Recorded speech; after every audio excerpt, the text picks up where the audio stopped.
My dear friends, as we celebrate this Sunday as the Divine Mercy Sunday and the second Sunday of Easter, and as we listen to the readings today, I would like to share with you 3 points to reflect on.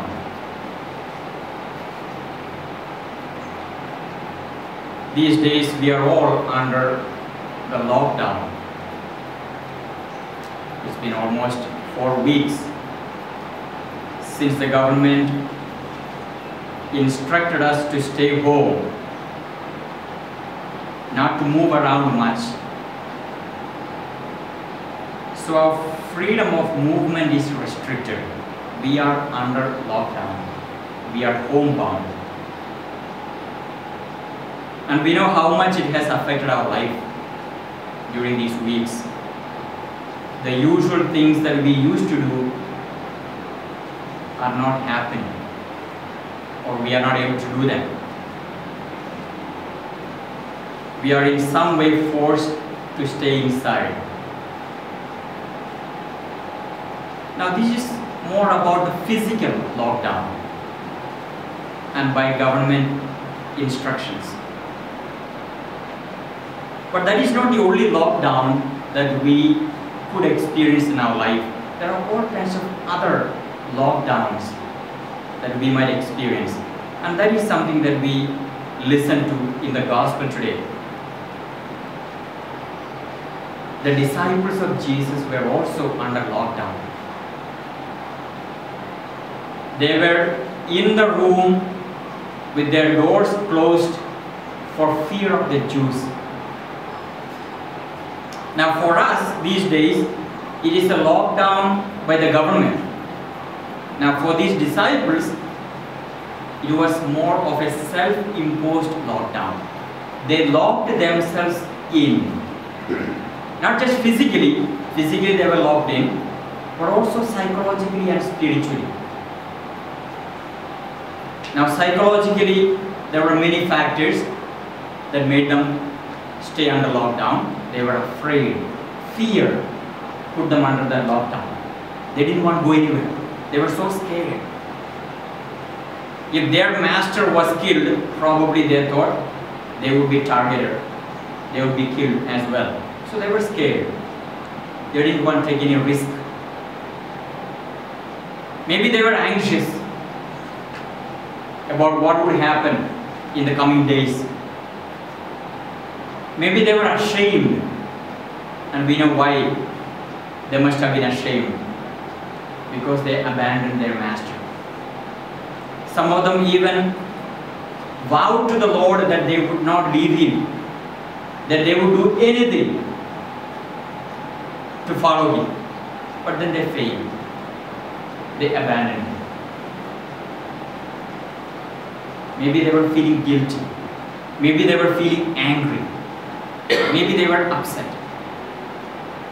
So there were so many reasons for them to be psychologically under lockdown. But also even spiritual lockdown. Spiritually they must have thought this is what simply imaginary, what we believed, that he is not real God as he claimed to be. Maybe they must have felt that God had abandoned them, that God had left them to their own fate.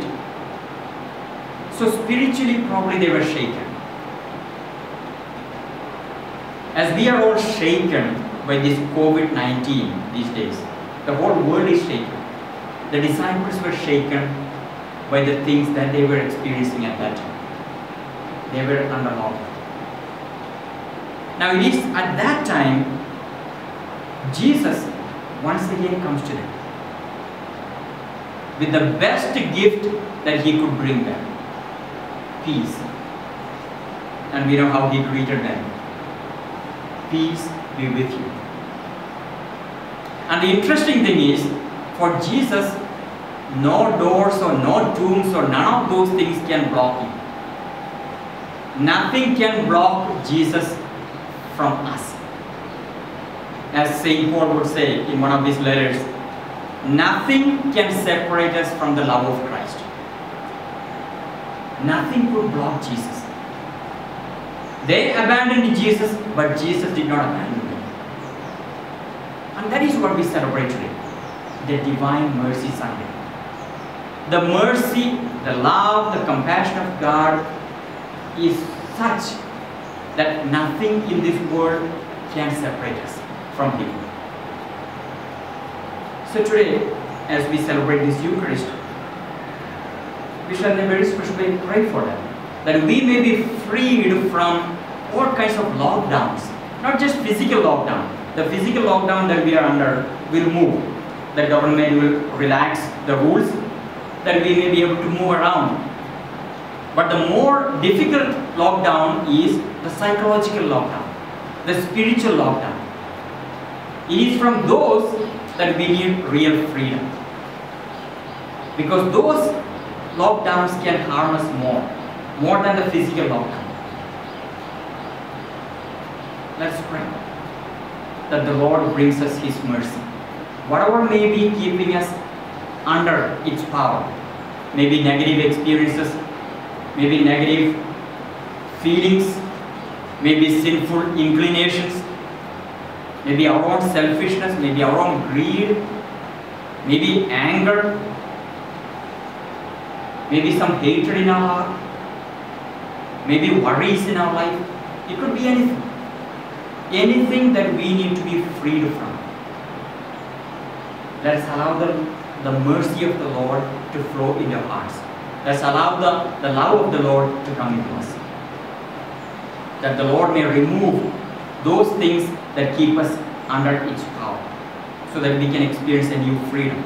And we heard about it. The disciples experienced a peace and tranquility that they never experienced before. They experienced a freedom that they never experienced before. In the first reading we heard what happened to all of them when they experienced that redemption, that freedom. They came together, they were no more locked in the room. They came together, they started sharing with each other, they started living as a community. They started experiencing peace and joy. Nobody was selfish. They were willing to sell everything and share everything in common. There was no more selfishness or greed or any of those things. That's exactly what can happen to us. When we are freed from all these psychological and spiritual lockdowns, slavery, or the power of these negative experiences and negative elements in our life, we will experience a new freedom where we will be able to live as one community, loving each other, caring for each other. Let's pray for that freedom.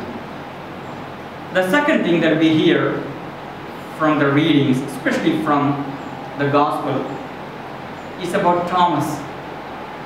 Now, during the Easter season, we have a special focus on Thomas, especially on this Sunday, second Sunday of Easter.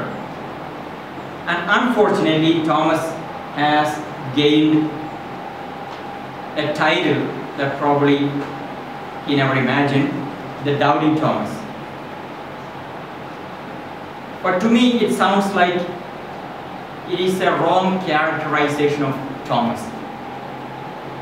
That story is much more than that. It is not just about the doubt of Thomas.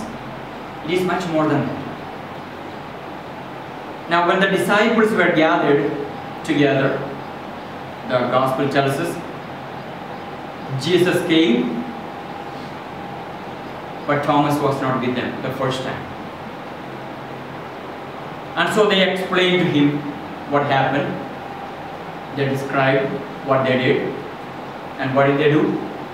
The Lord came, He showed them His hands and His side. And that's what they told him. We saw His hands and His side, which means we saw the marks that the nails had made. We saw His side that was pierced by the lance. The disciples experienced. So what would Thomas in fact desire for? I also want the same experience. I want what you experienced. So Thomas said, I will not believe you guys unless I myself see it. So was Thomas really doubting Jesus, or was Thomas really doubting the disciples, the companions? Probably he was doubting the companions. But more than the doubt, it was a desire of Thomas. Thomas wanted to experience what they experienced. So Jesus comes the second time, and he reveals himself to Thomas.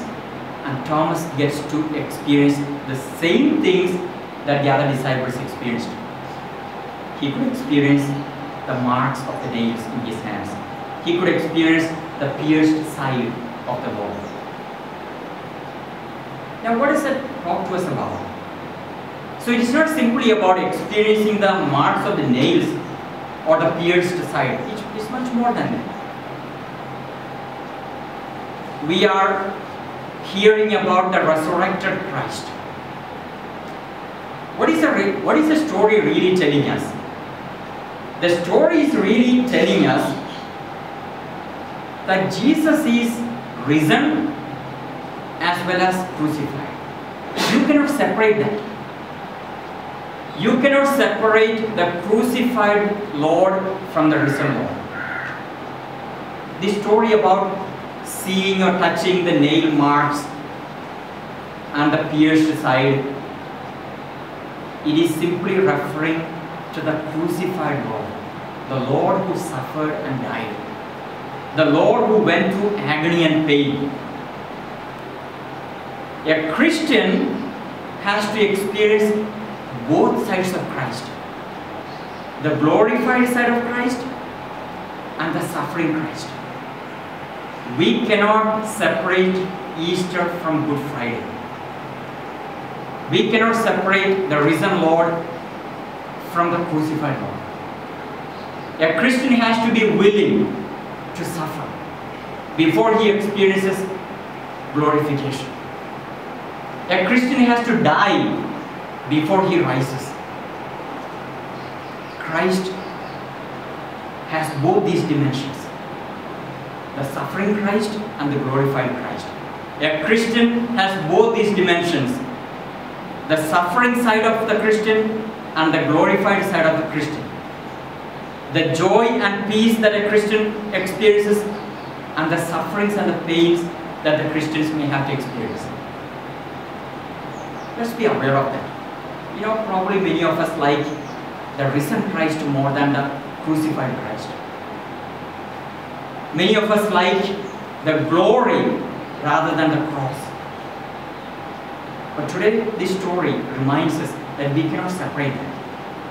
A Christian's life, especially the life of a priest, the life of a religious, the life of a family person, it's filled with both. If we ask the family people, they will tell us they have moments of joy. They have beautiful moments when they experience love and peace and tranquility in their family life. But if we ask them whether they have difficult moments, moments of sufferings, yes, they do. When they are worried, when they are anxious, when they suffer. We ask priests and religious, all of us, do we have moments of joy and peace and tranquility when everything is peaceful, everything is nice? Yes, we do. But do we have moments of anxiety and worry, sufferings? Yes, we do. In the general sense, as human beings, do we have beautiful moments in our life? Yes, we do.